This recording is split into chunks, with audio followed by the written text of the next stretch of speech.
السلام عليكم ورحمة الله وبركاته. أعوذ بالله من الشيطان الرجيم. بسم الله الرحمن الرحيم. الحمد لله نحمده ونستعينه ونستغفره ونعوذ بالله من شرور أنفسنا ومن سيئات أعمالنا. من يهدي الله فلا مضل له ومن يضلل فلا هادي له. أشهد أن لا إله إلا الله وحده لا شريك له وأشهد أن سيدنا وحبيبنا محمدا عبده ورسوله. اللهم صل وسلم وبارك على سيدنا محمد وعلى آله وأصحابه ومن تبعهم بإحسان إلى يوم الدين. أما بعد. Terima kasih kepada Fadil Hakimi, Musi Majlis, Musi Masjid dan seluruh jawatan kuasa, Tuan-Tuan Imam, Tuan Bilal, Ashabul Fadilah, pimpinan masyarakat, ayah-ayah, ibu-ibu, abang-abang, kakak yang dirahmati dan dikasihi Allah Ta'ala. Pertama sekali kita merafakkan setinggi-tinggi rasa syukur kehadrat Allah Subhanahu Wa Ta'ala. Kali pertama lah kot saya sampai masjid ni, Alhamdulillah kan. Sampai Melaka selalu masjid ni Ustaz. Ya, Alhamdulillah kita bersyukur dapat bertemu dan pertemuan kita mudah-mudahan dilimpahi dengan rahmat keampunan Allah Ta'ala bersesuaian dengan sepotong hadis yang Nabi SAW sebut dan riwayat Imam Muslim. Kata baginda, majtama'a qaumun fi baitin min buyutillahi ta'ala yatluna alaihi kitaballahi wa yatadarasunahu bainahum illa haffathumul malaikatu wa ghashiyatuhumur rahmah wa nazalatuhumus sakinah wa dzakarahumullahu fi man 'indah.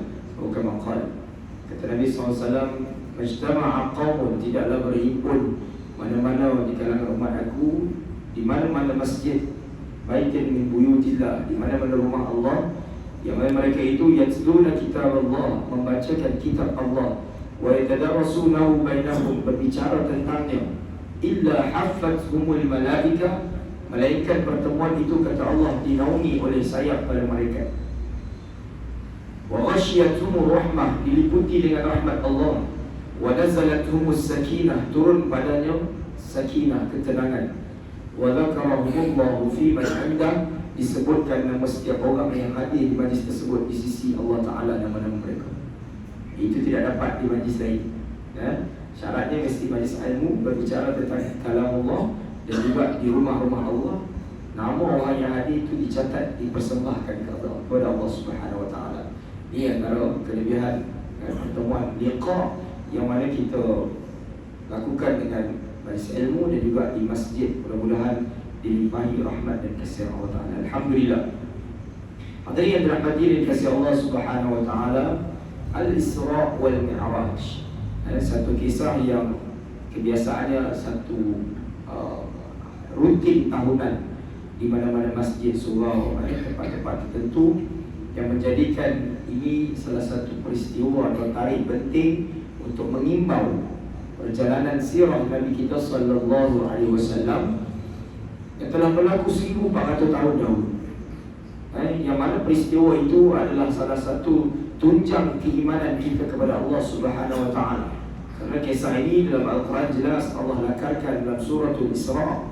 Kata Allah Subhanahu Wa Ta'ala, a'udzu billahi minasyaitonir rajim. Bismillahirrahmanirrahim. Subhanalladzi asra bi'abdihi laylan minal masjidil haram إلى المسجد الحرام إلى المسجد الأقصى الذي باركنا حوله لنريه من آياتنا إنه هو السميع البصير. Sadaqallahul Azim. Ini adalah dalil jelas bagaimana Allah menceritakan keabsahan atau kesabitan kisah ini, yang mana jika ada di kalangan hamba Allah yang meragui, bukan mendustakan, cukup dengan meragui peristiwa tersebut, maka rosaklah iman. Sebab itu ketika peristiwa ini berlaku, antara sahabat yang terawal mengimani peristiwa ini adalah Sayyidina Abu Bakar radhiyallahu anhu, sehingga diberikan gelar As-Siddiq, kerana nak beritahu bahawa ketika itu betapa sukarnya penduduk Makkah untuk mengimani atau mempercayai kisah tersebut. Maka kita alhamdulillah hidup di zaman yang serba-serbi dari segi kehidupan kita sebagai seorang Muslim. Jadi ini salah satu akar tunjang keimanan kita kepada Allah dan baginda sallallahu alaihi wasallam. Cuma apa yang saya nak bawa pada malam ini, nak cerita, nak berkongsi pada tuan-tuan, tidak semata-mata kita nak mengimbau tentang sirah Nabi sallallahu alaihi wasallam. Yang apa yang terpenting, bagaimana kita nak menghidupkan nilai sirah tersebut dalam pengajarannya, artinya kepada kehidupan kita hari ini. Sebab itu saya akan ambil beberapa plot kisah-kisah yang berlaku ketika itu untuk kita aplikasikan, kita hidupkan, kita realisasikan dengan zaman atau kehidupan kita hari ini, supaya kita lebih nampak bahawa sirah Nabawiyah ini dia bukan sekadar cerita, tetapi ia adalah satu kisah yang dituntut kepada kita untuk diambil iktibar. Kerana itu salah seorang ulama besar daripada Syria namanya Syekh Al-Syahid Syekh Muhammad Sa'id Ramadan Al-Buti rahmatullahi alaihi mengarang kitab yang berjudul Fiqhus Sirah, bertujuan untuk sirah-sirah Nabi ini dikorek cerita-ceritanya sehingga dikeluarkan apa intisari yang terkandung dalam perjalanan hidup Nabi. Tidak berpada kita tahu Nabi lalui perang ini, Nabi lalui peristiwa ini, cukup dengan pengetahuan. Tapi yang paling penting, bagaimana kita nak menjadikan kisah-kisah ataupun apa yang dilalui oleh baginda sallallahu alaihi wasallam itu sebagai panduan hidup kita, sebagai sandaran hidup kita, sehingga kita benar-benar menjadikan kehidupan Nabi itu suri tauladan dalam kehidupan kita. Muslim muslimah yang dirahmati Allah Subhanahu wa taala, Al-Isra wal Mi'raj ini disebut sebagai oleh para ulama sebagai tasliyatan lir Rasul. Apa maksud tasliyah, tuan-tuan? Tasliyah ni maksudnya satu ubatan jiwa ataupun satu keseronokan buat baginda sallallahu alaihi wasallam, yang mana kita tahu sebelum peristiwa Isra dan Mi'raj ini Nabi melalui beberapa fasa yang amat getir. Bermula daripada yang disebut sebagai Amul Huzn, tahun kesedihan yang dilalui oleh Nabi, wafatnya dua orang penting dalam dakwah Nabi, iaitu Sayyidina Khadijah bintu Khuwailid dan juga bapa saudara Nabi Abu Talib. Kemudian Nabi menuju ke Taif untuk membawa lembaran dakwah yang baru dengan harapan penduduk Taif yang boleh menerima dakwah Nabi.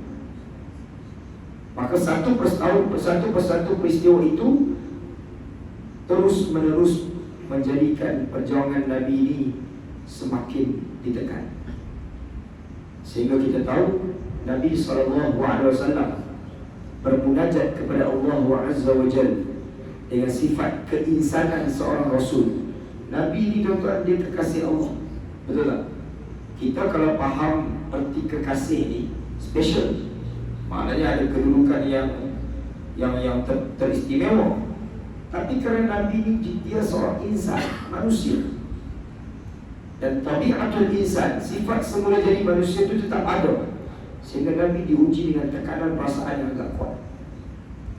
Dan riwayat Abu Dawud menggambarkan bagaimana Nabi SAW bermunajat kepada Allah Subhanahu wa taala dengan ungkapan yang disebut oleh baginda, Allahumma inni ashku ilaika dha'fa quwwati wa qillata hilati. Ya Allah, setelah tekanan, bebanan, ancaman dan penghinaan bertalu-talu dari penduduk Mekah ini, ya Allah, kali ini ya Allah, aku mengadu kepada Engkau ya Allah, lemahnya kekuatanku. Wa qillata hilati, hilangnya idea tu aku untuk terus berdakwah, dan manusia terus menerus mencaci maki aku ya Allah. Ila man takiluni nafsi, kepada mana lagi Engkau nak campakkan diriku ya Allah. Mana lagi kau nak letakkan diriku ya Allah? Adakah kepada kelompok yang akan terus menerus menekan menyeksa aku ya Allah? Tuan, munajat Nabi ini adalah isyarat menggambarkan kalaulah kita kata Nabi itu seorang Rasul, seorang kekasih Allah yang sepatutnya mendapat tempat laluan yang senang dalam hidup baginda. Tapi tidak begitu, tuan-tuan. Tidak begitu. Sebab itu kalau kita yang bukan Rasul, kita yang bukan sesiapa ini, apabila diuji oleh Allah Ta'ala, itu adalah satu yang terlebih layak untuk kita. Sedangkan kekasihnya diuji, kita yang tak ada apa ni. Memang itulah kehidupan, penuh dengan ujian onak dan duri. Maka kalaulah seorang kekasih itu, seorang Rasul itu mengadu, oleh istilahnya merengek-rengek kepada Allah Ta'ala di atas ujian bebanan tanggungan yang dilalui oleh baginda sallallahu alaihi wasallam, lalu tuan-tuan hadirin yang dirahmati Allah, bagaimana kita mempersembahkan kerendahan diri kita, kedhaifan kita kepada Allah Subhanahu wa Ta'ala. Tentu sepatutnya lebih serius, lebih bersungguh kita, karena kita tentu tidak ada apa-apa nak dibandingkan dengan kedudukan Nabi SAW. Jangankan Nabi, sahabat yang paling kalau cikai kedudukannya, ya, mana kata yang paling rendah lah kedudukan para sahabat tu pun tak terbanding dengan kita semua. Peluh para sahabat pun tak terbanding dengan kita. Menunjukkan kita ini ada kelemahan atau kekurangan yang seharusnya kita melihat bagaimana munajat Nabi, permohonan Nabi itu dijadikan panduan kita. Kerana satu benda yang tuan-tuan kena tahu dalam agama Islam ini, satu keistimewaan yang tidak ada pada agama lain. Walaupun siapa kedudukan seorang hamba itu, dia tidak ada dinding atau perbatasan untuk dia berhubung dengan Allah Subhanahu wa Ta'ala secara terus. Ini kita kena faham. Berbeza dengan agama lain yang kalau dia nak pergi jumpa Tuhan, nak cuci dosa, nak kena jumpa ramai lah, itulah dia menghadap dia punya untuk kali dia tu kan? Tapi Islam tidak begitu. Jangankan Nabi, siapa pun di antara kita yang melalui tekanan dan perjalanan hidup yang getir itu boleh terus kepada Allah Subhanahu wa Ta'ala. Sebab itu apabila ditanya kepada Nabi SAW, Allah menyatakan, wa idza sa'alaka 'ibadi 'anni fa inni qarib. Wahai Muhammad, jika Allah bertanya kepada engkau tentang diriku, bagi tahu kepada mereka, inni qarib, aku tersangat hampir. Maka sebab itu tuan-tuan, tekanan dan cabaran yang dilalui oleh Nabi SAW sebelum Al-Isra' wal Mi'raj itu bukan tekanan yang biasa-biasa. Sebahagian para sahabat diseksa hidup-hidup sampai mati. Satu kisah, seorang sahabat bernama Sa'id bin Amir radhiyallahu anhu. Sa'id bin Amir ni tuan-tuan Al-Ansari, dia pernah diseksa oleh Quraisy. Waktu tu bila dia kena seksa, tuan-tuan, dalam kisah tersebut menyebut bahawa akhirnya dia mati dalam keadaan terseksa. Kenapa? Kerana ketika itu Quraisy bertanya kepada Sa'id bin Amir, wahai Sa'id, aku ingin bertanya kepada engkau, mana Muhammad?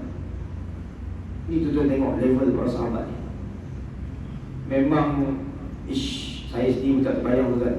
Kita duk fikir, oh kita ni Ustaz tak duduk zaman Nabi, kalau itu kita hidup zaman Nabi ni, kita memang follower Nabi. Tuan-tuan, awam ni family Nabi pun lawan Nabi kan. Jadi Sa'id bin Amir ni tuan-tuan yang dirahmati Allah Ta'ala, bila dia diseksa, Abu Jahal tanya, ya wahai Sa'id, mana Muhammad? Apa kata Sa'id? Dia kena keseksa tu kan? Diceritakan bahawa seksaan yang dilalui oleh Sa'id ni, kulit dia dilampah. Betul, kulit lembu lampah badan lah, tebal. Kulit orang kena lampah dia. Ada tahu kan? Kata Sa'id, wahai Abu Jahal, di saat ini Muhammad itu sedang bergembira dengan keluarganya. Tapi kalau aku dapat tahu ada satu duri sahaja yang tercucuk di batang tubuh Muhammad itu lebih menyakiti aku daripada apa yang telah kau seksa aku sekarang. Faham tak? Faham tak maksudnya? Kalau Muhammad tu sikit dia kena cucuk dengan duri, itu lebih menyakiti daripada aku yang terseksa hari ini, yang saat ini kau buat. Nak menggambarkan betapa kau seksa lah aku sedahsyat mana, aku takkan mengganggu-gugat kedudukan Muhammad sallallahu alaihi wasallam. Dan akhirnya Sa'id bin Amir mati dalam keadaan diseksa hidup. Ini kedudukan para sahabat kan? Dan ini yang dilalui oleh Nabi dan para sahabat seawal Islam mula bertapa. Khabbab al-Arat, Sumayyah diseksa. Sabar ya ahli Yasir, kata Nabi. Sabarlah wahai keluarga Yasir. Kamu semua akan dijanjikan syurga Allah Ta'ala. Lepas itu kita melihat kehidupan kita hari ini yang Alhamdulillah, cabaran dan tentangan terhadap Islam ni walaupun tak dinafikan ada satu dua kadang-kadang isu sensitif, tapi secara umumnya kita hidup dengan suasana yang cukup harmoni, cukup sejahtera, yang mana kita boleh hidupkan syiar agama ni di mana-mana sahaja. Saya tak tahulah di Malaysia ni tuan-tuan, melainkan yang kita dengar makin banyak masjid nak didirikan. Akan ada masjid baru, tempat baru, surau baru. Alhamdulillah, menunjukkan betapa kita hidup di negara ini yang penuh kesejahteraan untuk kita menghidupkan syiar agama. Berbanding dengan situasi para sahabat dahulu yang terpaksa fight untuk pertahankan Islam, untuk hidupkan agama dan jiwa mereka. Sebab itu tekanan-tekanan yang besar ini yang terpaksa dilalui oleh baginda sallallahu alaihi wasallam dan para sahabat ini memang cukup dahsyat. Ibu-ibu, kakak yang dirahmati Allah Ta'ala, kalau kita study, cuba tengok bagaimana kehidupan wanita-wanita sebelum kedatangan baginda sallallahu alaihi wasallam. Orang perempuan terlebih besar sepatutnya terima kasih mereka kepada baginda sallallahu alaihi wasallam. Ibu kakak, tahu tak? Orang perempuan ni sebelum datang di Islam tak ada nilai pun. Minta maaf maksudnya. Sebab itu kita dengar kisah bagaimana ada kabilah Arab ni yang tanam anak perempuan di hidup. Walaupun dulu kisah itu disandarkan kepada Sayyidina Umar, tapi kisah itu tak betul untuk disandarkan kepada Sayyidina Umar. Tapi kisah itu betul. Kejadian itu betul. Allah merakamkan dalam Al-Quran. Wa idzal maw'udatu su'ilat bi ayyi dhanbin qutilat. Nanti di padang mahsyar di akhirat, anak-anak kecil wanita, baby perempuan kecil ni yang ditanam hidup-hidup ni, nanti dekat padang mahsyar akan dihidupkan semula dan dia akan ditanya apa? Bi ayyi dhanbin qutilat. Ni kamu semua ni mati kena tanam di hidup ni, dosa apa? Sebab tu kisah tu memang sahih. Kerana apa? Kerana wanita ni sebagai kabilah Quraisy ni memang tak boleh terima dia. Dulu saya masa belajar di Mesir dulu ada satu subjek ni nama dia fiqh muqaran. Satu ataupun tarikh tasyri', macam itulah satu subjek tu. Dia cerita macam mana sebelum Islam ni Allah Ta'ala mensyariatkan perkahwinan. Dibawa kisah sejarah sebelum Islam datang, macam mana keadaan Quraisy berkahwin. Saya bila baca tuan saya tengok, ya Allah, betapa dahsyat itu pengamalan Nabi SAW. Betul boleh bayang kehidupan Quraisy yang dah tersesat ratusan tahun, tiba-tiba datang seorang manusia bernama Muhammad ni nak ubah struktur kehidupan yang penuh kejelekan tu kepada kehidupan yang benar, yang lurus. Tuan. Dan Nabi tak ambil masa beratus-ratus tahun tu kan, 20 tahun je, 20 tahun lebih saja Nabi nak memperbetul. Tapi tuan tengoklah macam mana perjalanannya. Sebab itu ada kisah wanita-wanita ni sebelum datangnya Islam ni di sisi orang Quraisy dahulu ni terdapat belasan nama perkahwinan, jenis-jenis perkahwinan. Ini memang ada. Saya baca, saya tengok. Dan perkahwinan tuan-tuan tak lebih sekadar nama, melainkan semua itu adalah boleh kata konsep pelacuran sahaja. Tinggal lagi budaya Quraisy tu, malam ni laki lain, malam esok laki lain, tukar setiap hari. Kita bayang. Dan itu normal. Itu kehidupan biasa budak Quraisy. Sebab itu ada sebagian kabilah ni tak boleh terima kalau ada anak lelaki, anak perempuan lagi. Tak sanggup mereka nak hidupkan keturunan mereka dengan cara macam tu.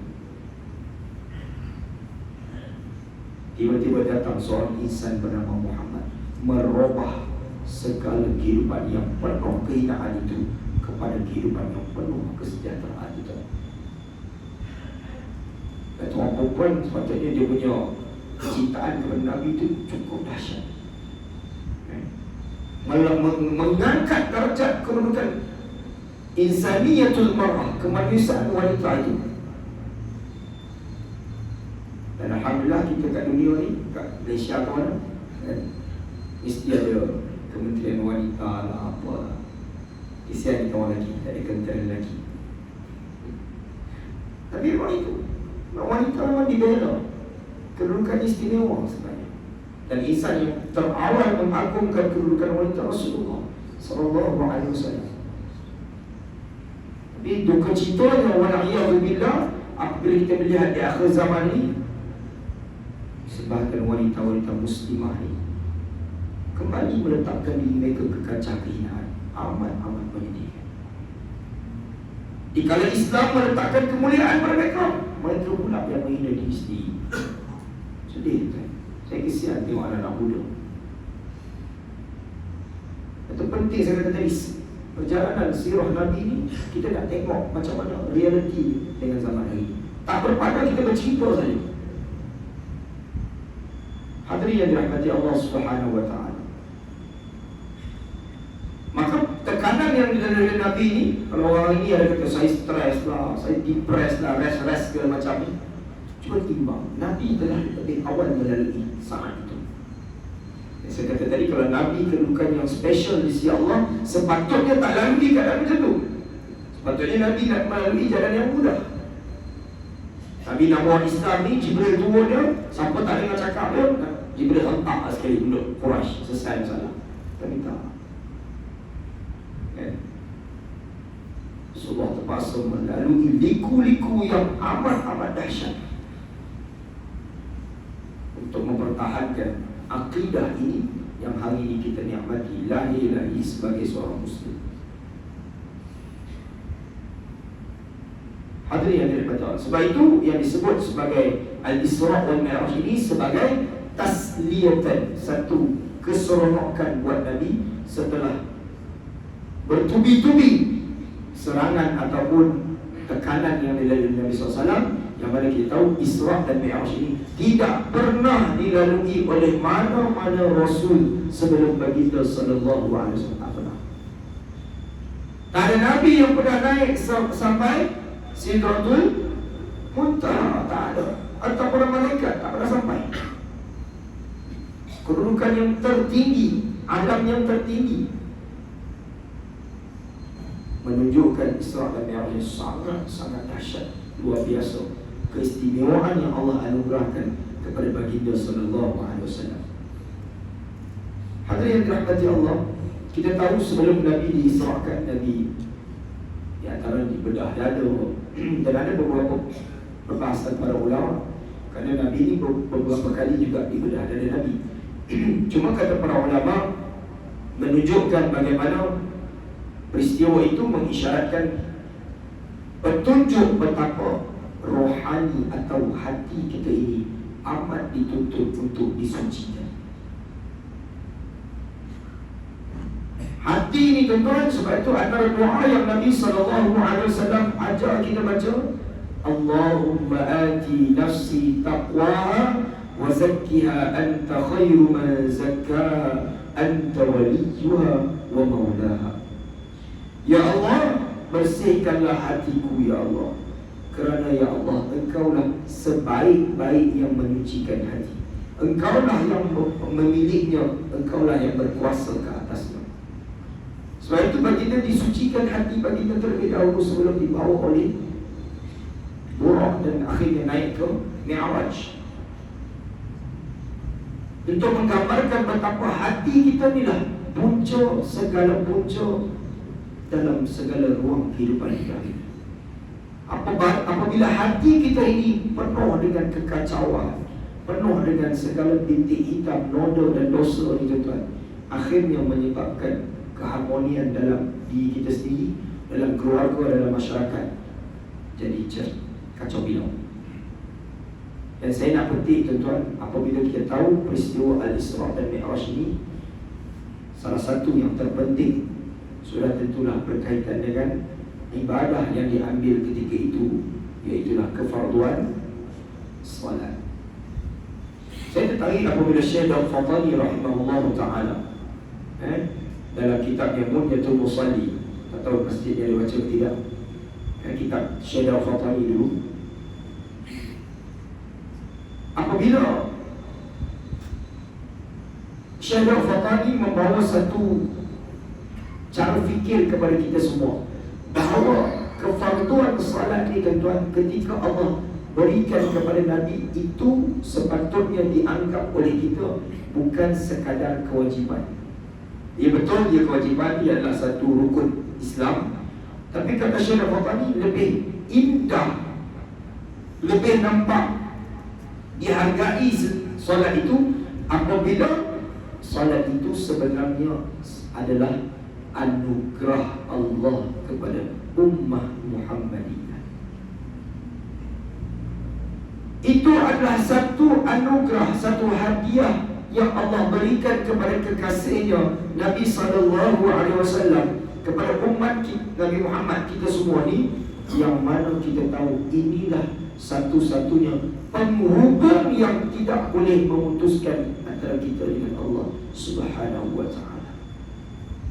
Tuan-tuan, saya ambil contoh ibadah haji. Contoh haji wajib tak? Wajib tuan-tuan? Wajib. Dia rukun Islam.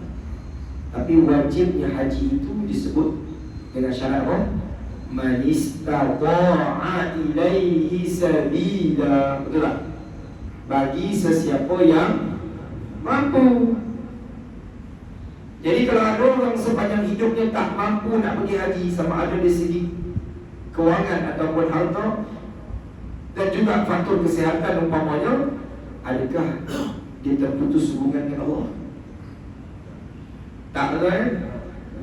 Tapi tak pergi haji. Puasa ni nak Ramadan ni, mudah-mudahan Allah sampaikan kita Ramadan, amin. Berikan kesihatan kepada kita, amin. Tapi ada tak orang masuk Ramadan dan tak lagi 2 hari Ramadan itu kolek sakit? Ada tak? Ramai itu. Yang mati tak sakit tu betul tak? Yang mati nak menuju Ramadan ni, satu hal sebut mati dia pucat muka sebulan ni kan? Okey tak kalau mati sebelum Ramadan? Mati datang juga boleh kita tak boleh buat apa kan? Yang pentingnya bila-bila masa dia datang pun kita berseri. Itu saja. Dia nak datang sekarang ke esok saja, dia tak datang. Soalnya bersedia mati. Apa keadaan itu? Lepas tu ada ulama tu kan di karang buku bagaimana mencipta kematian. Masya Allah. Boleh tak cipta kematian? Bukan terjun nak undang haji kan? Maksudnya kalau kita plan nak mati dekat masjid, apa nak kena buat? Kita teringin tak mati dalam masjid? Teringin? Kalau teringin mati dalam masjid, apa nak kena buat? Selalu datang masjid, betul tak? Teringin tak nak mati dalam baca Quran? Teringin. Apa nak kena buat? Banyak akan baca Al-Quran. Kalau teringin nak mati dalam keadaan sedang berselawat ke Rasulullah, apa nak kena buat? Banyak akan berselawat. Kalau tuan-tuan mati, teringin tak nak mati sedang makan? Tuan-tuan makan dah sepanjang hari kan? Duduk kedai mamak 24 jam, mati kat situ. Jadi maknanya kita boleh plan mati tu kan? Jadi mudah-mudahan apa yang kita rutinkan banyak waktu kita seharian tu, itulah penamat kita mudah-mudahan. Sebab tu kalau tanya mak lebih, dia nak mati mana? Dia pun nak mati sebagai mak lebih. Itu kan, mati tu ya, sebagai mak lebih tu kan? Cuba tanya dia, nak mati kat mana? Kalau dia kata mati kat masjid, dia tak mak lebih tu kan? Dia tahu dah, dia akan mati ni. Dia tak peduli apa, dia nak rest juga. Sedih lah kan? Tapi nak ceritanya macam tu. Baik, jadi saya cerita apa tadi? Solat. Anugerah yang Allah berikan ini, kalaulah kita faham, dinilai sebagai pemberian yang istimewa, tuan-tuan. Apa yang kita buat? Saya selalu beri contoh simple, tuan-tuan. Tak payah yang besar-besar, tetapi kuliah. Ini ada kuliah. Siapa pergi kuliah ni? Ayah. Balik pada kuliah, biasa tuan rumah bagi souvenir kan? Bagilah macam cawan ke apa benda, kek ke apa benda. Tuan-tuan, kita buat apa dengan pemberian tu? Tuan-tuan buang ke, tuan-tuan simpan buat balik. Tuan-tuan tak makan pun balik bagi cucu tu tak? Punya nak hargai orang bagi. Berapa ringgit tuan-tuan? Kos satu tu. Ada sampai RM50 satu. RM5 pun susah kadang-kadang. RM2.5 kedai ku. Tapi orang bagi kita hargai tak? Ya. Kalau yang mak tu pun letak kat rumah dekat almari tu, tak buang, jaga kan?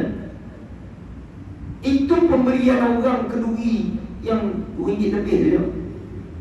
Saya, pengalaman saya yang paling pengalaman tentang ni dahsyat. Saya pernah dapat orang bagi Ferrero Rocher, itu paling dahsyat.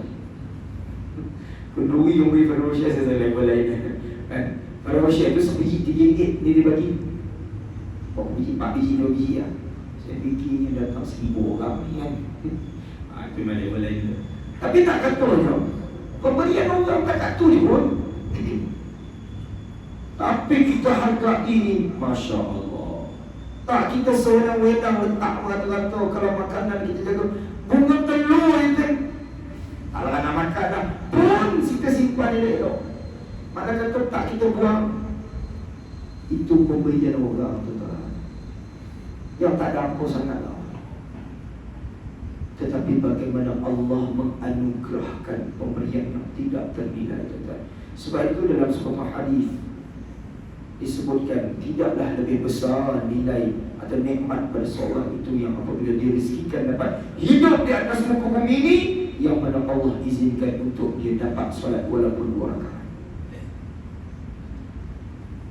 Tuan-tuan, solat 2 rakaat itu, sebab itu dia sama macam hadis yang tentang solat sunat sebelum subuh. Kita baca kan? Raka'atul fajri khairun minad dunya wa ma fiha. 2 rakaat sebelum subuh itu lebih besar nilainya daripada dunia dan segala isi. Betul yang dirahmati Allah. Hari ini kalau kita tengok dalam secara umumnya masyarakat kita, tuan-tuan rasa macam mana masyarakat kita menilai kefarduan solat ni? Anak-anak muda kita di luar sana, tak remaja ni lah, retua pun 2 kali 5 juga kadang-kadang. Macam mana kita, tak mau cakap orang lain lah, cakap saya sendiri dan kita semua, macam mana kita nilaikan kedudukan solat dalam kehidupan kita? Dia tahu tak macam mana? Istimewa tak solat ni? Betul istimewa tu tak? Berapa rukun solat tu? Rukun solat berapa? Berapa rukun qauli, berapa rukun fi'ali? Dia kalau istimewa ni dia tahu. Supaya kita betul-betul rasa kedudukan solat ni satu ibadah yang teramat agung di sisi Allah Ta'ala. Betul, orang nak pergi umrah, betul tak? Pergi kursus, spend duit, macam-macam persediaan tu lah. Semua orang nak pergi umrah. Betul. Alhamdulillah Allah bagi rezeki pergi umrah. Jadi kalau umrah yang mahal ni pun Masya Allah, bertalu-talu orang pergi, saya tengok. Tapi orang lupa tuan-tuan, ada satu ibadah yang jauh lebih besar daripada umrah tu. Orang buat lekeh. Orang nak pergi umrah tu, dia solat subuh pun pukul 3.45. Betul tak? Bukan semua. Saya bagi contoh. Ada tak orang dia tu? Dia solat asar pun pukul 6.30. Tapi nak pergi umrah tu. Ada orang tak solat pun, dia anggap dia pergi umrah tu cuci dosa. Tuan-tuan tengok, nilai-nilai orang kita hargai solat yang dia tak tahu. Kalau dia tak pergi umrah pun Tuhan tak tanya. Tapi solat dia ditampukkan haru biru. First kali itulah solat yang Allah kata. Betul tak kan? Sebab itu Al-Isra' wal Mi'raj ni amat penting untuk kita ketengahkan perbincangan tentang solat itu. Betapa deritanya, betapa seksanya, betapa hinanya keadaan orang yang tidak salat di atas muka bumi, lantas dia mati dalam keadaan tidak sempat bertaubat kepada Allah Azza wa Jalla. Itu Tuhan. Sebab itu kalau tuan-tuan mengaji dalam sikit, pergi tengok antaranya pandangan dalam mazhab Hambali. Mazhab Hambali ni very strict tuan-tuan. Imam Ahmad bin Hanbal sampai menghukum bunuh kepada orang yang tinggalkan solat. Kerana apa? Kerana dia memandang serius. Kerana Nabi sebut di antara hadis, Nabi menyatakan al-ahdu baina ar-rajuli wal kafir as-salah. Ikat jadi setia antara seorang Muslim itu dengan orang kafir. Perbezaannya adalah kepada salat. Serius kan? Tapi bila kita tengok sebagian orang ni, itu yang salat lewat, yang tak salat tuan. Ayah-ayah, ibu-ibu, sejauh mana kita dapat memastikan zuriat keturunan kita sentiasa salat? Cuba tanya diri kita. Sentiasa tak kita berdoa kepada Allah seperti doa Nabi Allah Ibrahim AS? Rabbi ja'alni muqimas salat wa min dhurriyyati Rabbana wa taqabbal du'a. Kata Nabi Ibrahim. Itu Nabi Ibrahim tuan-tuan. Kita ni Ibrahim saja, tak ada Nabi. Maksudnya lebih pengharapan tu lebih jauh, lebih dalam. Nabi Ibrahim kata, ya Allah, wahai Tuhan kami, jadikanlah aku ini ya Allah orang-orang yang mendirikan salat, dan juga ya Allah zuriat keturunanku ya Allah. Betul tak doa ini? Jadikan diriku ya Allah orang yang salat, dan juga zuriat keturunanku ya Allah. Terimalah doaku ya Allah. Tentang Nabi Ibrahim memohon kepada Allah Azza wa Jalla agar dirinya dan zuriat keturunannya jadi orang yang salat, menggambarkan ada kebimbangan yang nak disebut oleh Nabi Ibrahim. Tentulah zuriat Nabi Ibrahim pun Nabi juga, Nabi Ishaq, Ismail. Tapi nak gambarkan, kalaulah Nabi Ibrahim itu memohon sedemikian, kita terlebihlah kita kena mohon pertolongan Allah tuan-tuan. Anak-anak kita yang duduk dekat college, duduk dekat EU, duduk dekat rumah, duduk tuan-tuan. Azan tuan-tuan, betul. Pergi, terus. Menggambarkan betapa kritikalnya hari ini tuan-tuan. Tuan-tuan pergilah, carilah mana badan-badan yang buat statistik tuan-tuan. Tuan-tuan tahu tak, umat Islam kat Malaysia ni 40% dia yang solat lima waktu.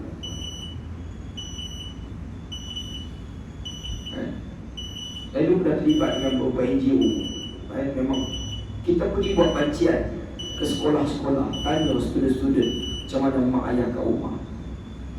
Dia pattern masyarakat kita tuan, dia ada jenis yang tak solat langsung tu satu, ada yang jenis dia ada solat favourite dia.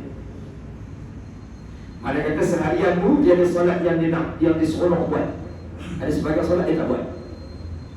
Ada kan? Kata masa apa solat favourite orang kita? Ada yang jenis dia minat, dia ada solat yang tu dia suka buat. Yang lain tu dia rasa dia nak buat, dia buat. Dia tak nak buat, tak buat. Selama Antaranya tuan solat maghrib yang paling maksud senang apa? Dia balik kerja petang-petang tu belum-belum dia dengar azan dia solat. Isyak belum tentu. Dia keluar lunch kan, keluar dinner malam tu kan. Itu boleh tentu balik. Bismillahirrahmanirrahim terus. Ini berlaku tuan. Kritikal tuan. Itu satu sudut yang memerlukan kerja kita semua. Tak kira lah peringkat keluarga, ibu ayah, kemudian masjid, organisasi apa semua ni, sehinggalah di peringkat yang lebih besar, peringkat kerajaan apa semua. Semua kena berperanan. Tapi ada satu benda juga saya nak sebut kepada tuan-tuan. Ini untuk kita pula. Saya tengok ayah-ayah, ibu-ibu ni semua Ashabul Jannah, ahli syurga semua ni. Orang-orang yang salat, bercahaya belakang muka ni, sebab ada lampu lah. Dah syok lah kan, bercahaya, usah nampak cahaya pun lah, cahaya lampu pula. Tuan-tuan, salat ni tuan-tuan, saya nak bagi tahu, dia ada sistem. Betul tak? Dia satu ibadah, dia tak sama macam puasa atau haji macam saya sebut tadi. Tuan-tuan pergi buat haji atau pergi buat umrah, tuan-tuan mula pergi pakai apa? Niat ihram kan. Kemudian kita lalu dekat apa nama tu? Dipanggil apa? Miqat. Kan? Lalu dekat miqat, kemudian kita mula berada dalam pantang larang tu. Bila kita berada dalam pantang larang tu, kita tak boleh buat benda yang dilarang. Lain pada tu kita boleh buat. Betul tak? Kita boleh makan, bercakap, minum apa semua. Ramadan, puasa, kita dilarang puasa. Kita boleh tak pergi kerja kan? Kita boleh cakap lah. Semua kita boleh buat. Tapi tuan-tuan, salat, bila kita mula je takbiratul ihram, Allahu Akbar, tuan-tuan boleh tak kita cakap? Boleh tak kita tegur air? Katalah imam tengah-tengah solat tu batuk, tegur dua cawan tu, boleh tak? Tuan-tuan tahu tak, solat ni kita hanya boleh buat apa yang ditetapkan sahaja. Kita tak boleh buat benda lain. Ibadah yang lain tadi, kita dilarang buat benda yang dilarang, betul? Tapi kita tak dilarang buat benda yang banyak, yang harus yang lain. Macam benda kita buat kan, tengah pakai ihram nak makan es krim pun boleh. Tapi dalam solat, ayah ibu semua, kita takbir ya Allahu Akbar, terkunci diri kita ni dengan semua urusan dunia ini. Betul tak? Tak boleh tuan-tuan tengah-tengah salat vibrate handphone. Jap-jap aku sama sembahyang. Boleh tak? Ada cakap sepatah je tak? Sepatah. Bismillahirrahmanirrahim. Orang Perak kata apa? Mana-mana mungkin. Tak boleh kan? Kerana salat ni satu ibadah yang dikunci kita. Betul tak? Betul tak perasan tak? Kita hanya boleh buat benda yang ditetapkan sahaja, dan kita pula kena buat dengan cara yang memang diajar. Maknanya kata yang memang itu yang Nabi suruh buat, macam tu sebiji kita ikut. Sebab itu Nabi kata apa? Sallu kama ra'aitumuni usalli. Kamu kalau salat kena tiru sebiji macam aku salat. Macam itulah hadis. Sebab itu para ulama kita tuan-tuan tulis panduan tentang solat ni berjilid-jilid, berbuku-buku, semata-mata nak bagi panduan kepada kita bagaimana tata cara solat yang kita kena follow Nabi buat. Saya tadi memang Ustaz tersebut, saya memang taklah alim tuan-tuan, tapi banyaklah saya fokus dekat solat ni. Pandai itu tidak, berkongsi-kongsi je lah. Saya bagi tadi pun dekat Jeram Selangor. Daripada Jeram tu nak ke sini 273 km. Betul tak? Tak tahu 173. Kedua batu. Pasal 2 batu ni sampai lah, jauh kan. Tapi nak cerita je bagi saya bukan solat. Isra Mi'raj lah. Saya sebut apa tuan-tuan?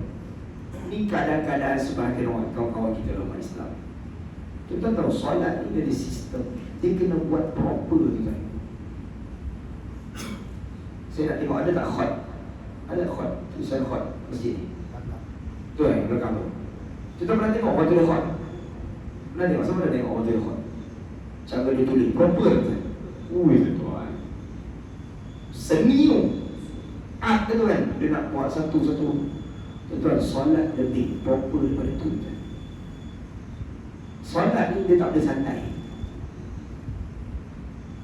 Cara tuan-tuan angkat tangan, dia tak boleh tuan-tuan apa? Hayun-hayun tangan tu tak boleh. Saya ada sebut semalam saya dekat KL. Saya kata apa? Saya pernah tengok orang solat. Saya tak solat lah, saya duduk belakang, saya datang lewat macam tadi kan. Ada orang solat ni. Kita tahu kan, kalau sujud yang terakhir kan, lepas sujud terakhir kita buat apa? Lepas sujud terakhir sepatutnya apa rupa dia? Tahiyat akhir kan. Kita tahu ada orang ni bukan kat sini kan, kat selatan Zimbabwe. Sebelum dia tahiyat akhir tu, dia tengah sujud tu, tuan-tuan, rukun sujud berapa? Anggota sujud ada berapa? 7 apa dia? Dahi lagi, 2 tapak tangan lagi, 2 lutut lagi, dua kaki lah. Seumumnya lagi. Kalau tak cukup satu je dia apa? Sah tak solat dia? Tak sah. Tuan-tuan, ada orang time dia sujud lepas tu, dia gantung kaki kiri dia tuan-tuan, dia ready nak masuk bawah kaki kanan. Tuan-tuan faham tak situasi ni? Dia gantung kaki kiri, dia tak letak betul-betul. Sebelah kaki dia letak, sebelah kaki ni dia tak letak. Dia standby. Ni dia panggil madhab standby tuan. Tuan-tuan, nak tanya, ada tak orang yang tuan-tuan? Ada tak? Kat sini tak ada, saya tahu. Sini cuma ada syurga ni. Saya cakap macam tu dekat KL lah, masa tu. Dia kata, Ustaz, amai je. Saya tak kata orang masih tu, sebab saya cerita tempat lain. Dia kata, kat situ pun amai. Jadi kalau sini, insyaAllah tak ada lagi. Muka macam dia belakang.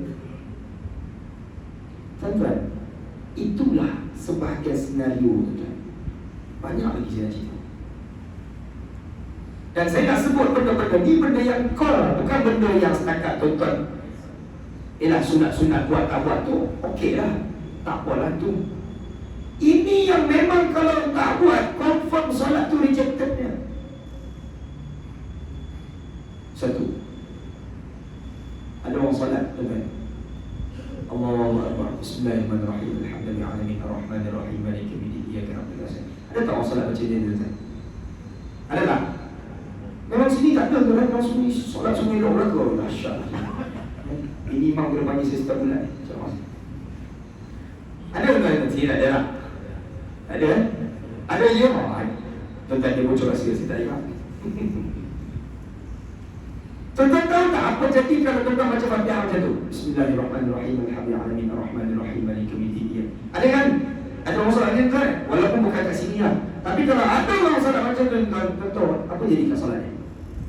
Tuan-tuan, saya nak bagi tanya tuan-tuan, Fatihah ni dekat hujung perkataan Bismillahirrahmanirrahim, dan ada him, him, him. Yang him itu hukum tajwid dia apa makcik? Oh laju makcik jawab, mat arif is-sukun. Apa berapa harakat baca dia? Teror belaka tajwid sini. Tuan-tuan, kalau baca Bismillahirrahmanirrahim, Alhamdulillahirrahmanirrahim, Ar-Rahmanirrahim, Maliki yaumiddin, berapa harakat yang saya baca tadi? Ada tak harakat dia? Tuan-tuan tahu tak, orang tu dia buang satu huruf daripada kalimah. Tuan-tuan rasa apa jadi kat solatnya? Rejected. Tuan-tuan nampak tak kenapa hidup kita macam tu? Simple je saya bagi kisah. Ini yang assessment yang saya sekian lama saya terlibat dalam ilmu solat. Bukanlah itu saya tak pandai, tapi yang saya sebut realiti yang berlaku itu saja. Lebih daripada itu Allah lebih tahu. Tapi yang jelas-jelas kelihatan itu pada saya sangat kritikal. Dan tuan-tuan jangan pening kenapa doa kita Allah tak pandang kita doa untuk anak keluarga kita tuan. Bermula daripada kita yang Allah tak pandang. Oh tuan-tuan, yang ini tuan-tuan, sebab itu Allah sebut dalam surah Al-Ma'un. Tuan-tuan berhafal Allah kata, فَوَيْلٌ لِلْمُصَلِّينَ alladzina hum 'an salatihim sahun. Allah kata jelas. Kalau tadi saya bacakan hadis tentang orang yang tinggal salat, sebahagian fuqaha hukum kafir, na'udzubillah. Tapi di sisi mazhab Syafi'i tak sekelas dua. Tapi tetap jelas penghinaan dari sisi Allah. Tapi jangan lupa tuan-tuan, ada kelompok yang Allah sebut celaka bagi orang yang salat. Apabila dia salat, dia lalai terhadap aku, kata Allah. Dia tadi macam dah syok kan, saya salat, saya selamat. Dia lupa ayat. Dan situasi untuk orang yang lalai dalam solat tu, kata Imam Ibn Kathir, ada tiga. Tuan-tuan boleh buka sini tafsir Ibn Kathir, buka sini, tengok sini. Yang pertama, orang yang dia suka lewatkan waktu solat. Yang pertama, na'udzubillah. Semoga kita selamat. Yang itu insyaAllah. Sebab itu tuan-tuan yang datang ni orang yang tak solat lewat. Sebelum azan tuan-tuan sampai, alhamdulillah. Mudah-mudahan. Okey. Yang kedua, yang ni dah mula sikit. Dah mula takut sikit. Iaitu orang yang salat tak jaga hukum hakam, rukun-rukun macam tadi. Itu kalau siapa yang salat pattern macam tu tuan-tuan, tolong tuan-tuan, jangan dibiarkan. Sebelum terlewat, perbetulkan. Nanti saya ajar tuan-tuan macam mana baca Fatihah. Bukan yang terbaik, saya tak mau klaim saya terbaik, tapi sekadar yang saya boleh kongsi. Macam mana nak baca Fatihah, terutama salat sir ni. Sama ada tuan-tuan jadi makmum atau salat sunat seseorang. Kalau imam dia tak apa, dia baca kuat. Cuma takut ni imam tu tak baca kuat, dia elok. Tapi baca perlahan pun lebih kuat kan. Cuma kadang-kadang jadi bukan imam sini lah kan. Ada imam jadi macam tu, yang baca kuat bukan yang sedap, dia baca perlahan, dia tu dia dulu habis dia orang. Salah lah tu. Yang ketiga, kata Imam Ibn Kathir, yang sahun, yang tercela tu, yang ni parah sikit tu kan. Yang perlu usaha keras sikit. Apa dia? Iaitu kata Imam Ibn Kathir, iaitu orang yang lalai, iaitu orang yang dia salat, dia tak faham apa dia baca. Ini berat sikit lah. Tapi tuan-tuan, saya nak bagi tahu. Saya ambil contoh 5 rukun salat, rukun qauli. Saya ambil rukun je, yang sunat-sunat ni saya dah tak tepi tu. Rukun qauli salat ada berapa tuan-tuan? Berapa wajib? Rukun qauli. Rukun salat ada 13 betul. Qauli, rukun perkataan, kita ucap ada berapa? 5. Apa yang pertama? Takbiratul ihram. Yang kedua? Suratul Fatihah. Yang ketiga? Tahiyyat atau tasyahud. Yang keempat? Selawat. Yang kelima? Salam. Itu saja. Tuan-tuan, dalam 5 ni, mana yang panjang sikit? 2 saja. Fatihah dengan tahiyyat. Ni yang panjang sikit lah. Tak adalah panjang sampai 3 helai Quran. Selai Quran pun tak sampai. Tuan-tuan, siapa boleh terjemahkan saya? Apa maksud at-tahiyyatul mubarakatus salawatul thayyibatu? Ada tak yang boleh jawab? Apa maksudnya? At-tahiyyat al-mubarakat as-salawat at-thayyibat. Jujur tuan, agak-agaklah kalau saya tanya tuan-tuan, bacaan yang itu yang saya sebut, sebenarnya sepatutnya kita kena faham ke tak perlu faham? Perlu faham ke tak perlu faham? Jujur tuan-tuan, perlu faham ke tak perlu faham? Dan tuan-tuan dah solat lebih daripada 30 tahun, tuan-tuan faham? Malam ni tuan-tuan jujur, tuan-tuan kata perlu faham, wajib faham sebenarnya. Tapi kita tak usaha faham, betul tak? Tuan-tuan kena faham, tuan-tuan. Dan saya nak bagi ayat bagi tahu ayat ibu semua, bacaan itu tidak terlalu panjang, tuan-tuan. Beberapa perkataan saja. Tuan-tuan, Allah bagi kita umur 60 tahun, kalau kita tak faham, setakat tak sampai 100 perkataan. Kalau tuan-tuan bahagikan setahun pun sehari 1 perkataan, tak sampai, tuan-tuan. Tuan-tuan hujung minggu pun baca New Straits Times, baca The Sun, bukan bahasa Melayu pun. Tapi bacaan dalam salat tu saya tak cerita yang sunat-sunat, saya ambil yang rukun saja. Berapa je lah perkataan itu. Bukanlah mesti pun nak faham setiap perkataan tu, mungkin susah. At least tuan-tuan tahulah apa yang tuan-tuan baca. Okeylah. Sebab tu kadang-kadang saya minta maaf cakap, aduh, sebagai kita ni menyatakan orang zalim ni bukan main dahsyat. Ni zalim, oh ni tak adil kan, buat ni lah pun tak Mau juga lah. Kalau parti-parti apa semua politik ni, puan ni tak puan, tak sudah. Tapi dia lupa, dia zalim pada diri sendiri. Yang tu dia terlupa. Betul tak? Zalim ke tak? Kita hidup lama, kita tak faham bacaan tu. Kata kalau tanya saya pun zalimkan diri saya. Jangan dibiarkan. Sebab tu saya kata, orang nak pergi haji, pergi umrah ni persiapan punya maha dahsyat. Tapi solat dia 30 tahun, at-tahiyyat pun dia tak tahu. Ui, tuan-tuan. Kata ni dia Al-Isra wal Mi'raj. Nabi ambil anugerah salat ni bila Nabi ajar dekat para sahabat. Tuan-tuan jangan heran kalau ada para sahabat yang bila ditusuk dengan anak panah, diperintahkan cabut panah ni ketika aku sedang salat. Kerana kelazatan salat yang mereka lakukan itu tidak boleh terbanding. Kita nyamuk tak ada gigit, bunyi nyeng-nyeng pun kita haram tu nyamuk ni. Belum gigit lagi, baru dia rawan dekat diri kita. Punya kita tak boleh nak feel dengan solat kita. Ini yang saya nak kongsi pada ibu semua, supaya kita bergerak pada satu fasa yang lebih baik. Mudah-mudahan pasti usahakan kita. Yang terbaru tuan, kita ada satu teknologi mudah untuk faham Al-Quran. Kita belajar guna teknologi itu, faham Al-Quran 80% dalam 6 bulan. Kesan dia tuan-tuan, solat kita lebih khusyuk, bacaan-bacaan yang lain pun kita tak faham. Bagus tuan, saya sendiri pakai. Tak tahulah macam mana orang boleh develop sistem tu. Tapi saya nak bagi tahu apa, kerana bila kehidupan kita semakin ke arah lebih baik, kita memikirkan jalan keluar yang terbaik dari hidup. Pada sekian lama kita hidup, dan ibadah ni tuan-tuan, dia sama macam benda lain. Kalaulah masjid kita ni 20 tahun dah masjid, 20 tahun dah. Ada tapi dia dah banyak kan renovate, bocor atap, betul tak? Standard. Kereta kita tayar botak, semua. Badan kita lama-lama nak kena makan ubat, suplemen. Tuan-tuan, ibadah macam tu juga kan? Ibadah ni, dia tak stagnan kat situ, dia ada level. Dia ada kekurangan dia, masa kita buat tu, kemudian kita perbaiki, kita tambah balik, tambah kebaikan dia, kualiti dia apa semua. Sebab itu Allah Ta'ala, dia bukan nak kita banyak beramal, tapi dia nak apa? Dia nak apa kan? Apa yang kita baca dalam surah Al-Mulk. Kita baca surah Al-Mulk kan? Alladhi khalaqal mauta wal hayata liyabluwakum semua ayyukum ahsanu amal. Apa maksud ahsanu amalan?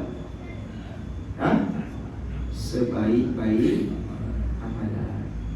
Tuhan nak tengok amalan kita ni yang terbaik, bukan sebanyak-banyak amalan. Ada orang kerja banyak, bukan salah, banyak bagus.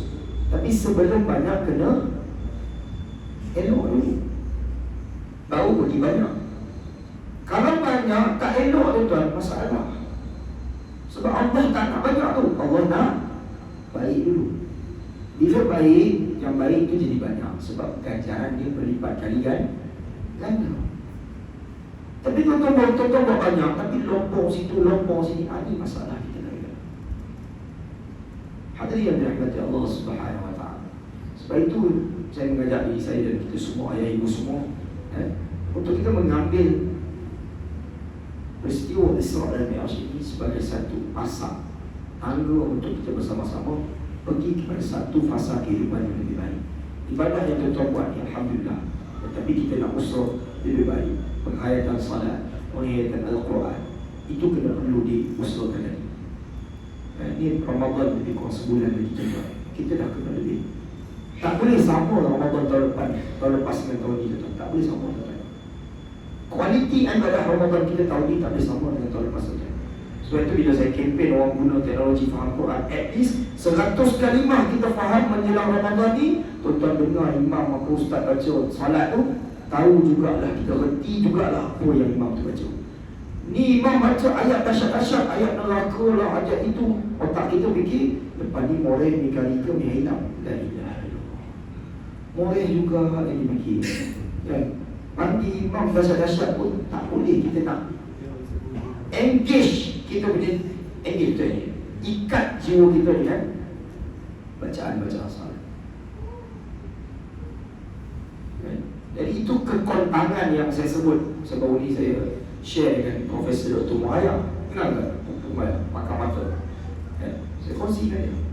Dia kata, Prof, ini jalan keluar kepada kemeluk umat Islam. Sekian lama membaca Al-Quran, membaca lafaz-lafaz dalam solat, zikir semua ni, tak faham betul. Dan ini kita ada satu teknologi yang mudah dan simple, kita kena guna, belajar.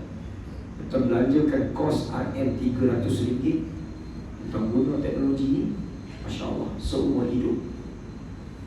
Orang pergi kelas pun sebulan 100-150 itu pun tak ada pergi. Minggu ni pergi, minggu depan kucing beranak, tak pergi lah kan. Cucu lahir, tak pergi lah. Ini satu kaedah belajar. Sebab apa saya nak orang Islam guna benda ni, tujuan dia tidak lain untuk kita transform. Orang kata transform ni bahasa orang politik pula.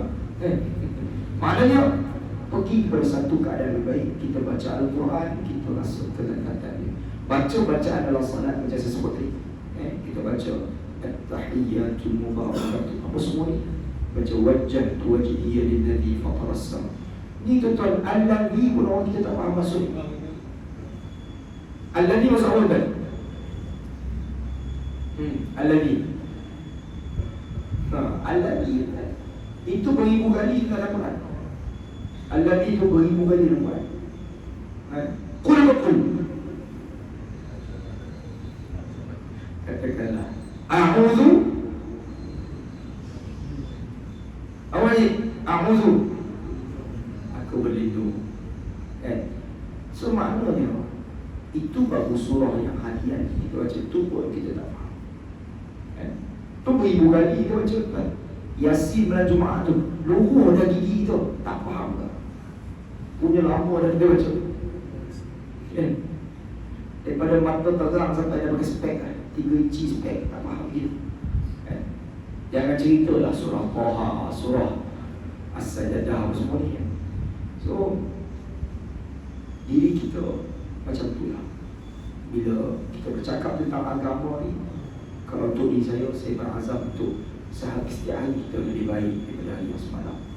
Jadi kita usahakan untuk kita sama-sama memperbaiki diri kita ke arah lebih baik, lebih sempurna ibadah. Dia tetap takkan sempurna, tapi usaha kita ke arah yang lebih baik, lebih sempurna.